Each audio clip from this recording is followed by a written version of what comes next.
은혜와 평안이 넘치기를 빕니다. 이 참척의 슬픔이라는 표현을 제가 이번에 처음 알았습니다. 제가 좀 무식해서 그런지 이 자식이 부모나 조부모보다 먼저 세상을 떠났을 때에 그 부모가 느끼는 고통을 참척 이렇게 표현을 하더라고요. 지지난주인가 광주에 건물 붕괴 사건이 있었잖아요. 그래서 그 버스가 그 건물에 파묻혀서 그 안에 여러 사람이 죽었습니다. 그 중에 특히 고등학교 2학년 학생이 세상을 떠났는데, 그 참 자식을 잃은 슬픔을 어떻게 당해보지 않은 사람이 이해할 수 있겠어요? 장례식에서 아버지가 직접 아들의 영정을 안고 그렇게 장례를 치렀습니다.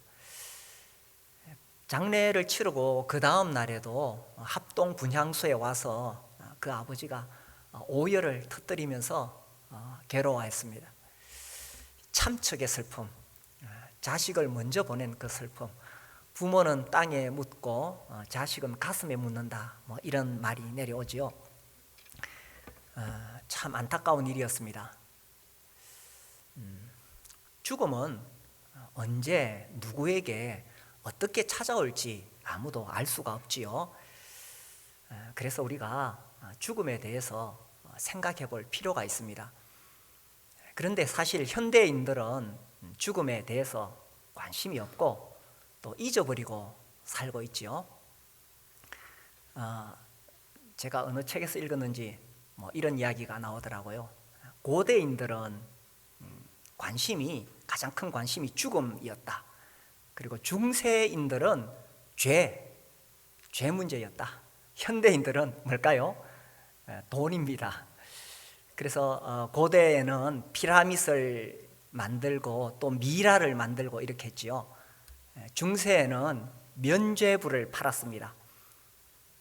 그리고 이제 현대에는 뭐가 필요할까요? 금융 지식이 필요하다고 합니다. 그래 이제 우리가 현실 속에서 돈이 필요한데, 그러나 시대를 막론하고 이 죄와 죽음의 문제는 인간의 가장 근본적인 문제겠지요. 그래서 고대이든 중세이든 현대이든 간에 이 죄와 죽음의 문제를 해결하는 것, 성경에서는 그것을 구원을 받는다 이렇게 표현을 합니다.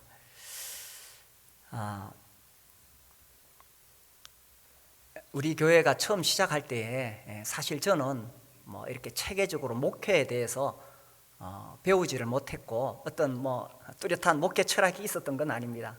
근데 한 가지 분명했던 것은 이 십자가 복음을 전해야 된다. 그래서 구원받을 수 있도록 해야 된다. 그래서 구원을 받으면 이제 그 사람이 또 복음을 전해서 다른 사람이 구원을 받게 되겠지요.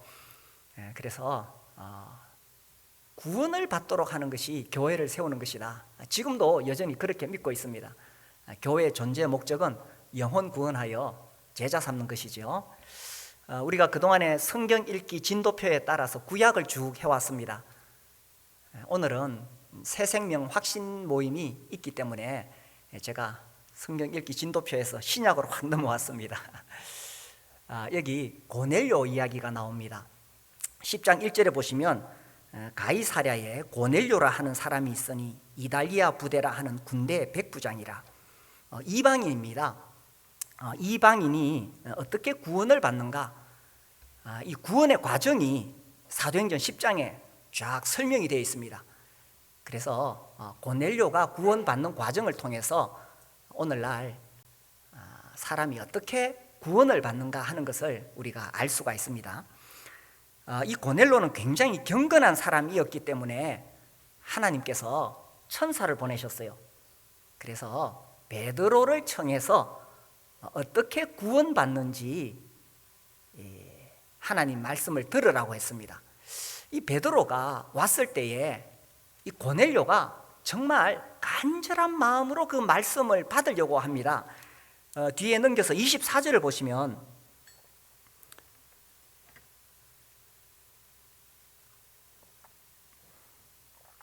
이튿날 가이사랴에 들어가니 이제 베드로가 왔습니다.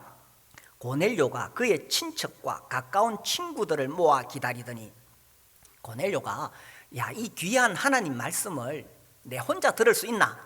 그래서 친척과 가까운 친구들을 다 불러들였어요. 25절 보세요. 마침 베드로가 들어올 때에 고넬료가 맞아 발 앞에 엎드려 절하니.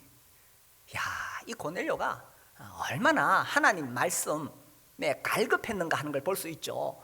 베드로가 들어오니까 자기는 그래도 사회적인 지위도 있잖아요. 백부장이고 그 당시 또 유대인들은 로마의 식민지였고, 그런데 그 발 앞에 엎드려 절을 했습니다.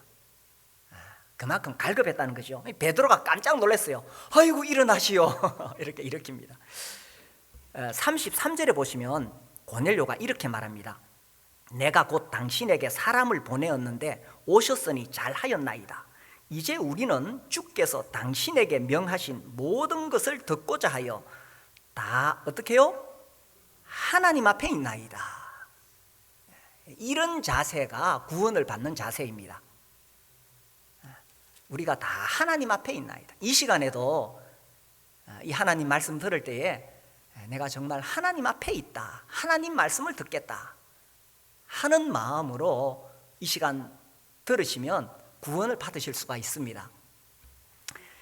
자, 이 고넬료 이야기 한번 봅시다. 고넬료가 어떤 사람이냐? 10장 2절 다시 돌아와 봅시다.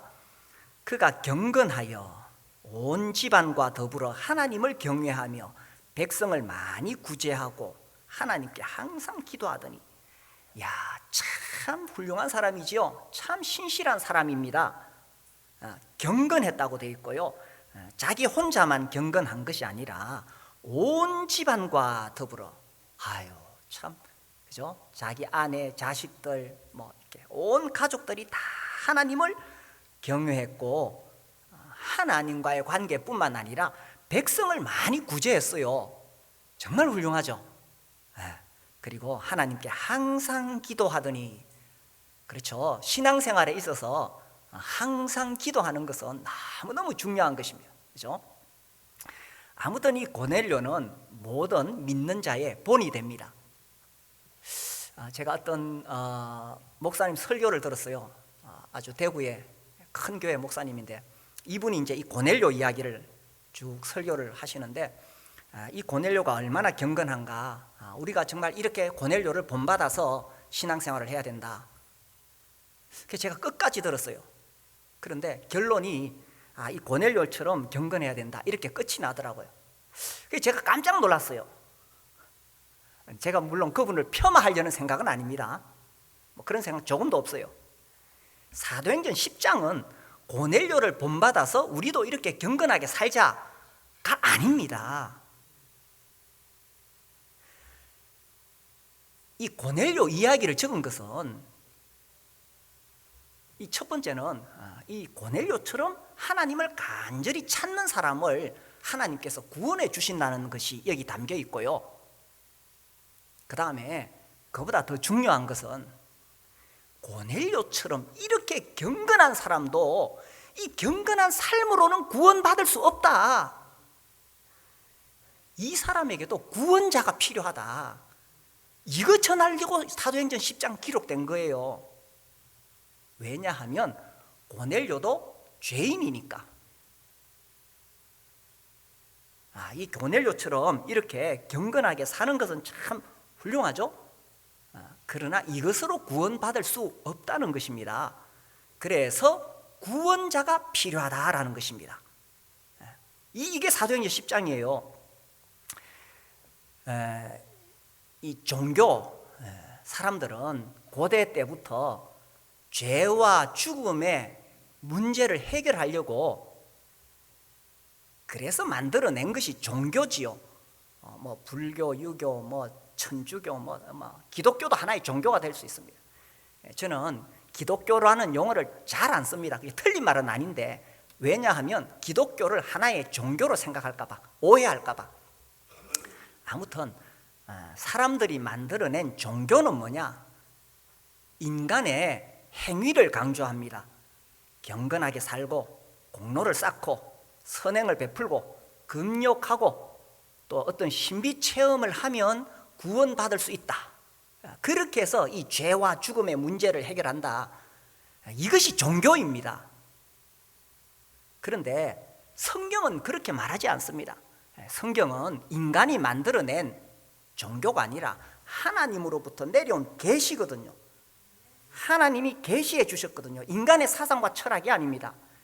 성경은 뭘 말하느냐 하면 인간이 아무리 그렇게 선하게 살고 공로를 쌓는다 해도 그걸로 구원받을 수 없다. 왜? 죄인이니까. 아무리 발버둥을 쳐도 인간 본성 안에는 죄가 있기 때문에 경건하게 살아서 구원받으려고 하는 거 빨리 포기해라라는 것이 성경의 가르침입니다. 빨리 포기해야 구원받을 수 있습니다.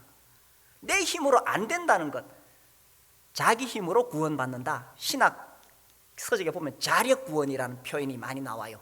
자력구원, 자기 힘으로 구원받는 것, 이거 빨리 포기해야 구원받을 수 있다는 것입니다. 늪에 빠진 사람이 거기서 헤어나오려고 발부둥 칠수록 더 깊이 빠져들어갑니다. 차라리 가만히 있으면 시간을 벌 수 있어요. 늪에 빠진 사람이 구원받을 수 있는 길은 자력 구원 안 됩니다. 뭐가 필요합니까? 구원자가 필요합니다. 구원자가 가서 그 사람을 건져내야만 구원받을 수가 있습니다. 지난주에 제가 슈바이츠 이야기 좀 했나요? 그 19세기 독일 자유주의 신학이 확 이렇게 일어날 때에 그 사람들은 예수님이 얼마나 훌륭한 인간의 본인가를 가르쳤습니다.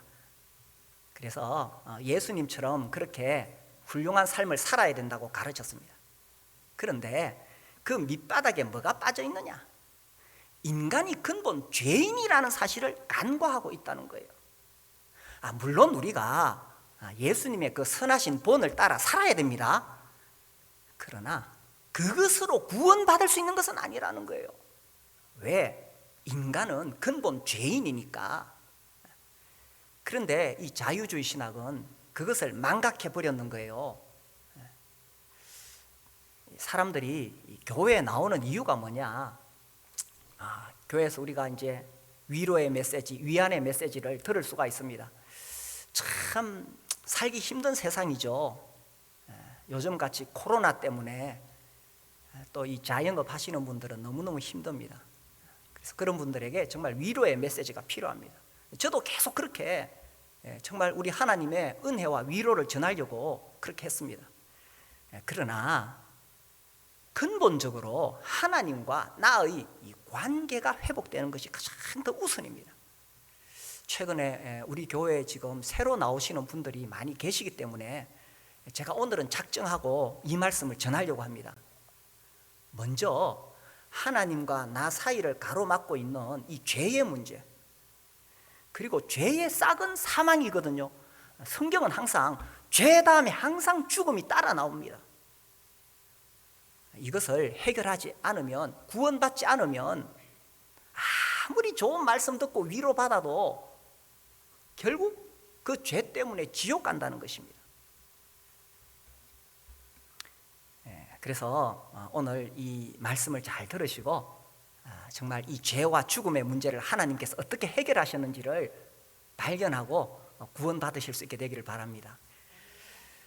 자, 우리에게 내 힘으로 구원받지 못하기 때문에 구원자가 필요하다는 거지요. 그런데 이 구원자에 대해서 전해줄 증인이 필요합니다. 증인. 자, 3절 봅시다. 10장 3절. 하루는 제9시쯤 되어 환상 중에 밝히 보매 하나님의 사자가 들어와 이르되 고넬료야 하니. 하나님이 천사를 보내셨어요. 4절. 고넬료가 주목하여 보고 두려워 이르되 주여 무슨 일이니까? 천사가 이르되 네 기도와 구제가 하나님 앞에 상달되어 기억하신 바가 되었으니. 자, 이 표현이 무슨 말씀이냐 하면 이게 하나님이 정말 하나님을 간절히 찾는 사람은 만나 주신다는 뜻입니다. 이게 단순히 이 사람의 어떤 공로를 이야기하려고 하는 것이 아니고, 뒤에 나와요. 뒤에 설명이, 베드로가 그렇게 설명을 해요. 하나님을 간절히 찾는 사람을 하나님이 만나 주신다는 것입니다. 그래서 우리가 하나님 간절히 찾으면 구원받을 수 있습니다. 자, 5절, 네가 지금 사람들을 욥바에 보내어 베드로라 하는 시몬을 청하라. 이 두 번째 요점 이야기했죠. 이 구원자가 필요한데 이 구원자를 전해줄 사람이 필요하다는 것입니다. 그래서 베드로를 청하라고 했죠. 제가 언젠지 모르겠는데 아무튼 아주 오래전에 이 사도행전 10장을 읽다가, 그때 제가 구원을 받았을 때인지 안 받았을 때인지도 잘 모르겠어요. 아무튼 제가 이런 의문이 들었습니다. 아니, 왜 베드로를 청하지? 천사가 나타났으면 천사가 직접 말하면 되잖아요. 혹시 그런 의문 가져본지 알았습니까? 아니, 천사가 싹 나타나서 이 찬란한 빛을 비추면서 고넬료야 이렇게 에코 음성으로 예수님 전하면 되지 않을까요? 그런데 하나님의 방법은 그게 아니라는 것입니다. 하나님은 사람을 통해서 구원자 예수님을 전하신다는 거예요. 어떤 사람이냐? 이 율법에 능통한 율법학자, 그 당시에 랍비, 이런 사람이냐? 아니에요. 여기 보니까 누구를 청했어요? 베드로라 하는 시몬을 청하라. 베드로는 율법학자 아니에요. 그냥 평범한 어부입니다. 그런데 왜 베드로를 청했느냐? 이 이유가 이제 38절에 나옵니다. 자, 38절 한번 볼까요? 하나님이 나사렛 예수에게 성령과 능력을 기름 붓듯 하셨음에 그가 두루 다니시며 선한 일을 행하시고, 지금 예수님이 어떤 일을 하셨는가 말하고 있죠. 마귀에게 눌린 모든 사람을 고치셨으니 이는 하나님이 함께 하셨습니다. 자, 39절, 우리는 유대인의 땅과 예루살렘에서 그가 행하신 모든 일에 누구라고요? 증인이라. 그를 그들이 나무에 달아 죽였으나. 베드로는 예수님을 전할 자격이 있습니다. 왜? 예수님을 직접 보았고 그가 어떤 일을 하셨는지를 보았기 때문에, 증인이기 때문에. 그들이 나무에 달아 죽였으나 40절, 하나님이 사흘 만에 다시 살리사 나타내시되 모든 백성에게 하신 것이 아니요 오직 미리 택하신 누구? 증인, 곧 죽은 자 가운데서 부활하신 후 그를 모시고 음식을 먹은 우리에게 하신 것이라. 베드로는 자격이 있습니다. 왜? 증인이니까. 예수님을 직접 보았어요. 그분이 어떤 일을 하셨는가. 특별히 그분의 삶의 클라이막스는 십자가에 못 박혀 죽으심과 다시 살아나심이죠. 그래서 베드로가 무슨 구약에 막 능통한 학자가 아니더라도 증인이기 때문에 전할 수 있다는 것입니다. 오늘 설교 제목이 증인은 증언할 수 있다. 왜 우리 가끔씩 현수막 도로가에 붙은 거 보죠? 목격자를 찾습니다. 몇 년 몇 월 며칠 그 교차로에서 일어난 사건. 목격자는, 증인은 도로교통법 잘 몰라도 거기 가서 증언할 수 있지요. 그래서 하나님은 천사가 아니라 증인을 통해서 전하기를 원하십니다. 오늘날 증인이 누구냐? 먼저 구원받은 사람이죠. 이 예수님의 십자가와 부활을 통해서 먼저 구원받은 사람은 구원의 길을, 구원자를 전할 수가 있다는 것입니다. 이 성경 다 몰라도요, 목사님 아니더라도, 신학 박사 아니더라도 구원받은 사람은 구원자를 전할 수가 있습니다. 반면에 설사 그 사람이 신학 박사라 하더라도 구원받지 않은 사람은 전할 수가 없습니다. 그가 아무리 훌륭한 목사님이라도 구원받지 않은 사람은 전할 수가 없습니다. 아니, 신학 박사가 구원 안 받을 수 있어요? 많습니다. 저는 만나봤거든요. 이게 참 안타까운 사실입니다. 네가 거듭나야 하리라 한 책을 쓰신 이현수 목사님 이야기를 읽어보면 이런 내용이 나와요. 이분이 이제 미국에서 목회하시다가 한국에서 이제 다시 목회하는데 많은 교인들이 복음을 모르는 거예요. 그래서 이제 이 복음을 전하는데 한 번은 어떤 선교사 파송 집회에 초청을 받았습니다. 거기서 이제 준비한 말씀이 있었는데 이 마음의 부담이 자꾸 이 십자가 복음을 전하라는 그런 부담이 있어서 전했어요.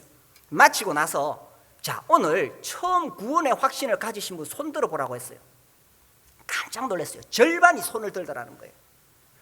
아니, 지금 자기의 젊음을 버리고 자기 인생을 투자해서 선교지에 복음을 전하러 가는 그 사람들이 구원의 확신이 없는 상태에서 간다는 거예요. 이 얼마든지 그럴 수 있습니다. 인간에게는 종교적인 열심이 있기 때문에. 그 사람들이 가서 전해가지고 어떻게 거기 있는 선교지의 사람들이 구원받을 수가 있겠어요?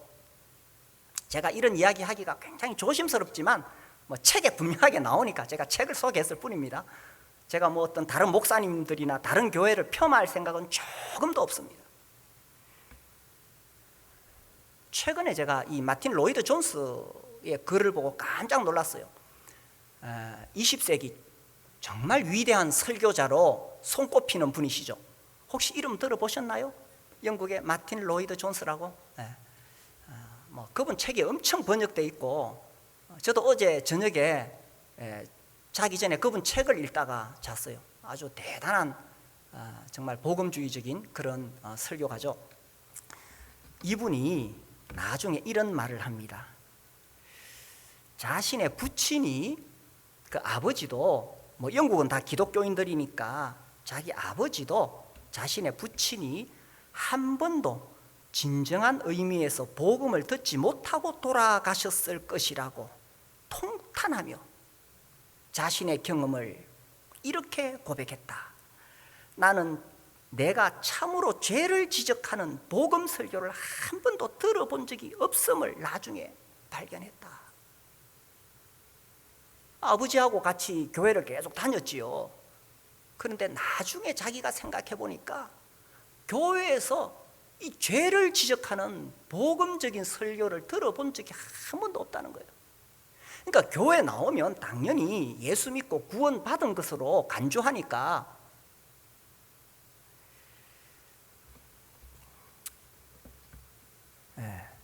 그래서 이 구원의 길은 구원받은 사람이 전할 수가 있습니다. 우리 가운데 아직 구원받지 못한 사람이 있다면 구원받은 사람 붙잡고 물어보십시오. 어떻게 구원을 받았는지. 이 성경 깊이 잘 모르지만 구원받은 사람은 한 가지는 분명히 합니다. 내가 구원받았다는 것.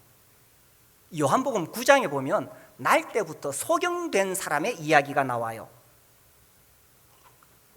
요한복음 9장 25절 한번 볼까요? 예수님이 날 때부터 소경된 이 사람을 고쳐주셨습니다. 그래서 그 당시 유대 지도자들은 예수님을 대적했잖아요. 그래서 그 소경을 불러다가 네가 어떻게 눈을 뜨게 되었느냐 물었어요. 그러니까 이 사람이 예수라는 분이 와서 내 눈을 뜨게 했습니다. 그런데 이 사실을 못 믿고 유대 지도자들이 또 불러서 말했어요. 그 예수라는 사람은 죄인이야, 나쁜 사람이야. 너 솔직하게 말해. 어떻게 눈을 뜨게 되었느냐? 9장 25절에 이 사람이 이렇게 말합니다. 자, 찾으신 분 같이 읽어볼까요? 시작. 대답하되 그가 죄인인지 내가 알지 못하나 한 가지 아는 것은 내가 맹인으로 있다가 지금 보는 그것이니라.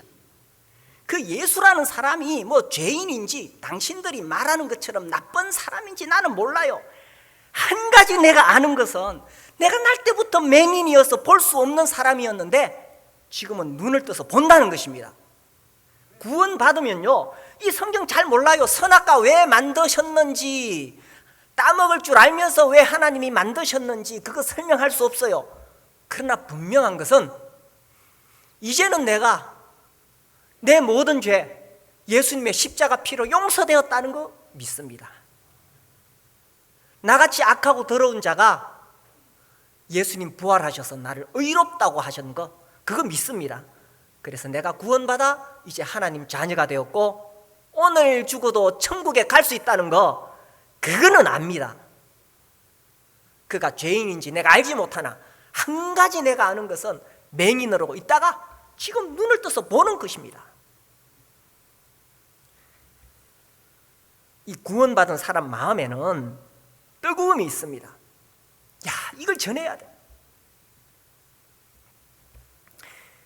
제가 어떤 분하고 어떤 여자분하고 이렇게 교제하면서 이렇게 복음을 쭉 전했는데 이분이 이렇게 마지막에 예수님 십자가 이야기를 듣고 이렇게 눈물을 흘려요.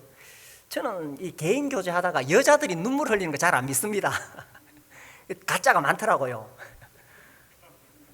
뭐 여자들은 막 십자가 이야기하면 눈물 흘리는데, 근데 이분이 딱 이렇게 이야기를 했어요. 다 듣고 나서, 그러면 우리 엄마는요? 제가 그 말을 듣는 순간 가슴이 찡했습니다. 이분이 예수 믿었구나. 자기는 죄와 죽음의 문제 해결하고 천국 가는데 우리 엄마는요? 자기 엄마는 예수 믿을 것 같이 안 보이거든.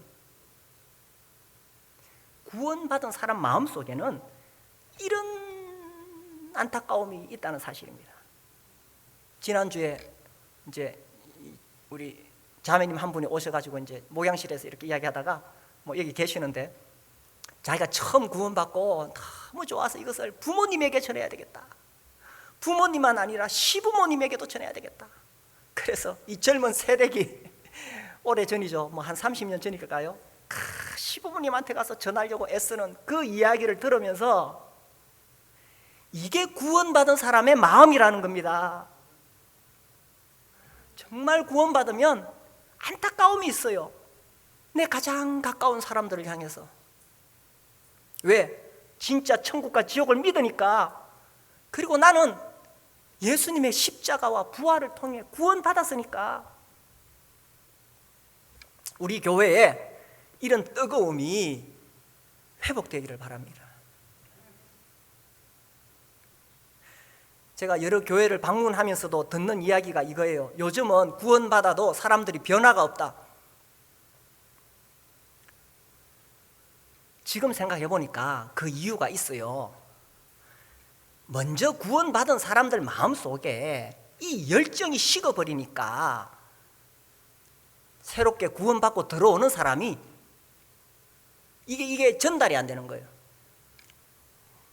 이 장작더미가 모여서 활활 타오르고 있을 때는 생나무를 집어넣어도 불이 붙습니다. 근데 이게 꺼져가는 불이면은 이 나무를 아무리 넣어도 불이 안 붙어요. 우리도 현대에 살면서 돈이 가장 큰 문제가 되었습니까? 죄와 죽음의 문제로부터 구원받은 것보다 우리도 일반 믿지 않는 현대인들처럼 돈이 가장 큰 문제가 되었습니까? 그러니까 교회에 더해지는 사람들이 똑같이 되는 거예요. 그래서 이 우리 교회에 이 복음의 가치, 구원받은 것이 얼마나 놀라운 것인가 하는 것이 살아날 수 있게 되기를 바랍니다. 저는 그 징표 중에 하나가 우리가 매주 드리는 성찬 예배라고 생각해요. 매주 떡과 잔 앞에서 우리의 마음이 새로워지고 우리 형제님들 다 입을 열어서 줄 서가지고 감사의 고백을 하는, 그렇게 된다면 분명한 구원의 역사가 계속 일어나게 될 것입니다.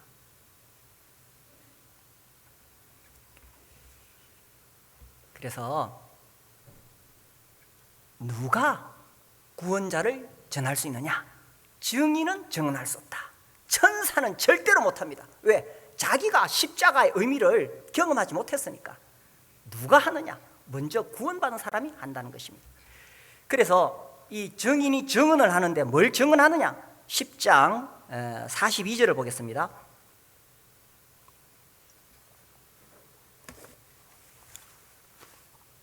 42, 43 같이 읽겠습니다. 시작.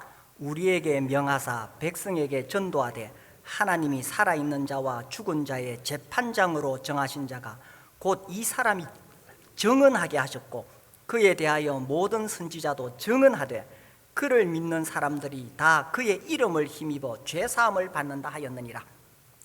42절 우리에게 명하사 백성에게 전도하되. 이제 전도해라. 뭘 전하느냐? 하나님이 살아있는 자와 죽은 자의 재판장으로 정하신 자가 곧 이 사람 누굽니까? 예수 그리스도인 것을 뭐 하라고요? 증언하게 하셨고, 그에 대하여 모든 선지자도 뭐 합니까? 증언하되 그를 믿는 사람들이 다 그의 이름을 힘입어 죄사함을 받는다. 예수가 재판장이자, 그렇죠? 그래서 이 예수의 이름을 힘입어 죄사함을 받는다는 것입니다. 이 고넬료가 얼마나 경건한 사람이었습니까? 그가 경건하여 하나님을 경외하며 백성을 많이 구제하고 항상 기도하더니, 이 사람도 죄인입니다. 그도 죄사함 받아야 구원받습니다. 그래서 구원자가 필요한 거예요. 그래서 어떻게 구원을 받느냐? 그의 이름을 힘입어. 그렇죠. 예수님의 십자가에서 이루어진 놀라운 대속 사역, 그의 이름을 힘입어 죄사함을 받는 거예요. 자기의 경건한 행위로 구원받는 것이 아니라 누구의 이름? 예수의 이름을 어떻게? 힘입어. 나의 공로와 나의 행위를 힘입는 것이 아니라 예수를 힘입어. 자, 13장 봅시다. 13장 38절 같이 읽겠습니다. 시작. 그러므로 형제들아 너희가 알 것은 이 사람을 힘입어 죄사함을 너희에게 전하는 이것이며. 이 사람이 누굽니까? 예수님. 예수님을 힘입어 죄사함을 너희에게 전한 것이며. 39절 또 모세의 율법으로 너희가 의롭다 하심을 얻지 못하던 모든 일에도 이 사람을 어떻게 해요? 힘입어 믿는 자마다 어떻게 됩니까? 의롭다 하심. 이 모세의 율법을 다 지키면은 구원을 받습니다. 그런데 죄인인 인간 어느 누구도 이 율법을 다 지킬 수 있는 사람이 없습니다. 그런데 이 놀라운 복음이 전해졌어요. 이제는 어느 누구도 율법으로 안 되었지만 예수님을 힘입어 믿는 자마다 이제 하나님이 뭐라고 하신다고요? 의롭다. 뭐라고요? 의롭다. 이 사람을 힘입어 이제는 네가 죄인 아니고 의롭다 하심을 얻는다는 거예요. 그래서 우리가 어떻게 구원을 받을 수가 있느냐? 나의 선한 행위가 아니라 예수의 이름을 힘입어. 자, 한 군데 더 봅시다. 요한복음 20장 봅시다. 그 앞에 20장 31절 같이 읽읍시다. 시작. 오직 이것을 기록함은 너희로 예수께서 하나님의 아들 그리스도이심을 믿게 하려 하며 또 너희로 믿고 그 이름을 힘입어 생명을 얻게 하려 함이니라. 그렇습니다. 그래서 예수님이 하나님의 아들이심과 그의 십자가와 부활을 믿을 때에 그 이름을 힘입어 생명을 얻게 된다는 것입니다. 자, 우리 돌아와서 사도행전 10장 마저 보겠습니다. 이 사도행전 10장은 이방인이 어떻게 구원받는가가 쭉 설명이 나오는데, 힘입어. 자, 44절 베드로가 이 말을 할 때에 성령이 누구에게 내렸어요? 말씀 듣는 모든 사람에게 내려오시니. 성령은 어떤 신비한 체험을 해서 받는 것이 아닙니다. 이 예수를 힘입어 죄사함을 받는다는 복음의 말씀을 들을 때에 이 복음의 말씀을 받아들이는 모든 사람에게 내려옵니다. 여기 이 고넬료가 뭐 성경 공부 그동안에 얼마나 했겠어요? 잘 몰라요. 그러나 이 말씀을 듣는 그 순간에 예수가 하나님 아들이고 나의 구원자이시고 죄사함을 받는구나, 이 단순한 말씀을 들을 때에, 그 말씀을 받을 때에 그 사람에게 성령이 내려오시는 겁니다. 45절 베드로와 함께 온 할례 받은 신자들이 이방인들에게도 성령 부어주심으로 말미암아 놀라니, 저 사람도 성령을 받네. 46절 이는 방언을 말하며 하나님 높임을 들음이르라. 이 방언은 이 초대교회 시대에 필요했던 것입니다. 지금 어느 누구도 구원받은 사람이 다 방언한다고 말하지 않습니다. 이 시대에 필요했던 거예요. 중요한 것은 구원을 받으면 성령을 받고 하나님을 높인다는 것입니다. 47절, 이에 베드로가 이르되 이 사람들이 우리와 같이 성령을 받았으니 누가 능히 물로 세례 베품을 금하리요 하고 명하여 예수 그리스도의 이름으로 무엇을 베풀라? 세례를 베풀라. 그래서 예수 믿은 사람은 여기는 세례, 침례를 받게 된다는 것입니다. 오늘 정의는 정언할 수 있다고 제가 말씀을 전했습니다. 그리고 그 메시지는 예수의 이름을 힘입어 우리가 죄사함을 받고 의롭다함을 받는다는 것입니다. 그동안에 예수님 믿기를 머뭇거리던 분이 계신다면, 예수님을 영접하기를 머뭇거리던 분이 계신다면 이 시간에 예수님을 영접하시게 되기를 바랍니다. 예수님이 나의 주인이십니다. 예수님 나의 구주이십니다. 예수님이 내 죄를 다 씻어주셨음을 믿습니다. 예수님이 부활하셔서 나를 의롭다 하심을 믿습니다. 이렇게 예수님을 내 마음속에 모시면 그 순간 성령님이 임하시게 되고 구원을 받는 것입니다. 그리고 나도 이 사실을 전할 수가 있습니다. 내가 구원받으면 나도 이 사실을 전할 수가 있습니다. 쏨 전투 이야기를 해드릴게요. 그 1차 세계대전 때에 1916년 서부전선에서 영국하고 프랑스, 그 다음에 독일하고 맞서 싸웠지요. 이 첫날에 5만 8천 명의 사상자가 났기 때문에 아주 치열한 전투라서 아주 유명하게 알려져 있습니다. 이 쏨 전선에 있던 어떤 참호 속에서 일어난 일인데, 거기서 이 살아남은 한 늙은 병사가 옛날 이야기를 들려주는 거예요. 이 독일군에서 포탄이 날아와가지고 팡 터져서 한 병사가, 참호 속에 있던 한 병사가 그 파편에 맞아서 쓰러졌습니다. 가보니까 이제 죽어가고 있어요. 어떻게 할 수가 없어요. 그래서 부드러운 옷을 펴고 그냥 죽어가는 것을 지켜보는 거예요. 그 병사 이름이 벌트인데, 그 벌트가 마지막으로 이렇게 이야기합니다. 천국 가는 길을 누가 좀 가르쳐줘. 자기가 몰랐거든. 그래서 옆에 있는 다른 병사에게 물었어요.